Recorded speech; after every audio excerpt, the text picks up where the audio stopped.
Hello and welcome to World of Tanks with me, Marumo. Today we're going to be looking at a quick Tier 7 game that I had in my Cheeto over the weekend. It's a pretty standard game on Muravanka. The unusual parts about it are that we've got no top tier heavy tanks, which is pretty unusual, especially with the current patches that we've been having, nerfing TDs and light tanks. It's quite unusual to see no heavy tanks at top tier. We have got an E25, which will do quite well on this game because it's a foresty map, and the enemy have got a platoon of A44s. So we'll start the game out by going over to the forest in the eastern corner of the map because the Cheeto has got quite good gun depression and it's quite fast firing, so it's quite good at peekaboo, which is pretty standard on this part of the map. You'll rock over and backwards and forwards over the hills to take shots at enemy tanks. So I come over here. You can see just behind me the lemming of the heavy tanks all coming towards this side when they should be going over to the western flank. This A44 has gone complete retard and decided to try and take out the entire team by himself. And he's been destroyed in pretty much the first minute of the game because of it. So I take out the first one. I don't expect there to be much else over here until I see that T-3485. Makes me think they're going to have a few snipers. So I start to fall back. End up taking a few more hits than I would have liked. You can see all the shots going in through the turret there. It's very important in the Cheeto that you try and keep it as hull down as possible because you've got pretty much no armor anywhere except the gun, and the gun takes up kind of a large amount of the gun mantlet. It's not a massive amount, but it's kind of more armor than you've got anywhere else, so you've got to make the best of it. And I'm just taking a bit of time here to try and figure out which enemy tank is going to be the bravest and try and pop over the hill. Umming and ahhing between this M6 and the A44, end up going for the 44 because it's just fired. So already we've lost one heavy tank in that big kerfuffle. We've already lost our E25, he must have gotten too brave at some point, don't know where he died. But here I auto-lock onto the Comet. I was hoping that I could get him to stay where he was so I could fire into his engine deck, but he was paying too much attention for that. So he falls back and I fall back a little bit before going forwards. I've already seen that at around Charlie 0 their SU-152 has been spotted, so I'm not too afraid of snipers.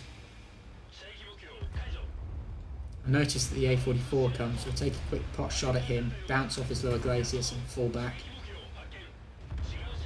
Take one more hit from the Comet, fire another one into him whilst falling back.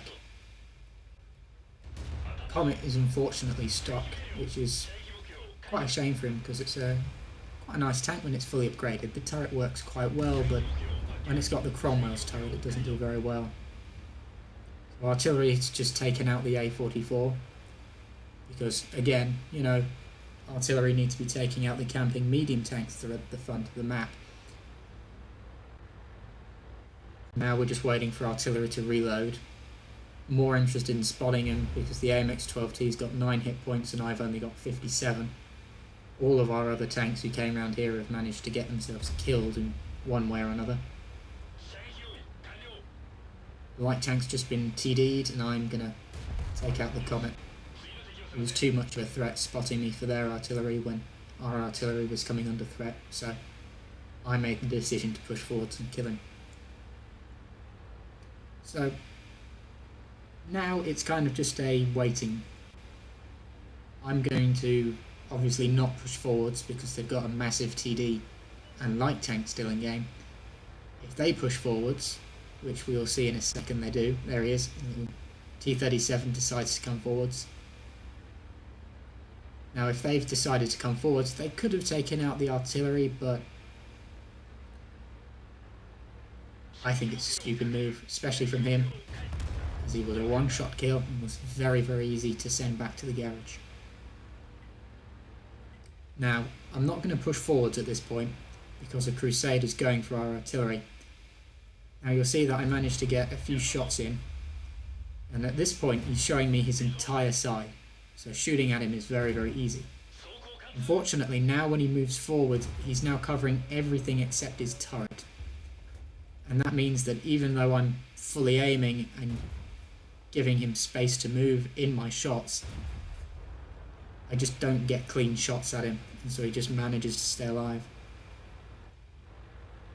Now he's just going to go and take out our last artillery, unfortunately. I try and kill him, but RNGesus is not with me, and somehow I managed to bounce off the front of a Crusader. There you go. Ridiculously good luck. Now I'm not interested in going forward and spotting him, because as you can see over on the 1, 2, 3, 4 lines, we've got a load of medium tanks who could spot him. I'm a one-shot kill for the Crusader. The Crusader is a one-shot kill for me. And knowing his luck, seeing as I just bounced off him, he'd probably spot me before I spotted him, and I'd be a kill. So, unfortunately, that cost me the kill on him. But it means that my gun is still in play. And I've already done 1,500 damage. Now here's the Dicker Max. He's done quite amazingly, really. He managed to get all the way from the 1-2 all the way over to the 8-9 lines without being spotted. It's just unfortunate that either I or the Comet spotted him, and he was very, very easy for a pack of medium tanks to take out.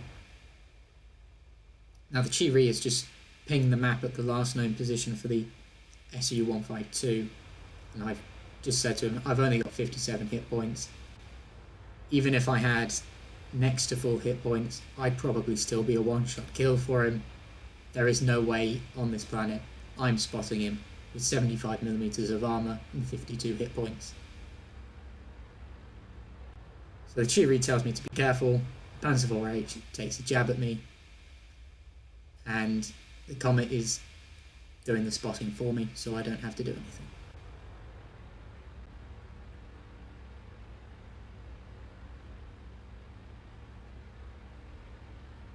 I'm just going to drive around the corner. I know that the SU-152 is somewhere around Charlie 0.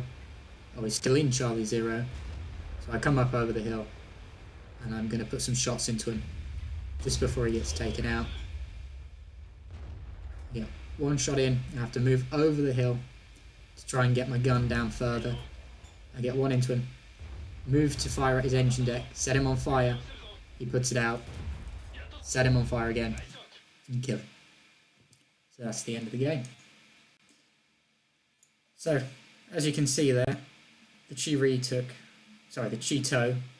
took a lot of hits from the front. You can see how the gun mantlet has managed to take quite a few of those hits and bounce them out. The few shots that have gone through, generally aiming at the commander's cupola and the sides of the gun. You can see one going through the flag. You've got one that's gone in through the side, but most of the shots I tried to keep going for the turret and try and get them to bounce off front. So I just want to do a quick little shout out to that SU-152. He had a fabulous game, 5 kills. He could have won that game if his team had been a little bit stronger. So I do feel quite bad for the fact that, you know, he was taken out, especially when the Comet didn't even let him get a kill on him, quit the game before the SU-152 could kill him, which is, I don't want to say disgraceful, but it is pretty poor sportsmanship, especially when the kill on the Comet was inevitable, and it would have given the SU-152 the added bonus of being able to get with honours, which would have given him quite a substantial benefit for experience and credits. But overall, I hope that gave you a few tips on how the Cheeto plays, the way in which it's very good at peekabooing, the way that it can't really get into any position where it can take shots. And more than anything, I hope that you can just see that even though it's not got a lot of armour, this tank can go into games where it can get over 2,000 damage done and potentially go some way to help a team win a game, even when it's not top tier.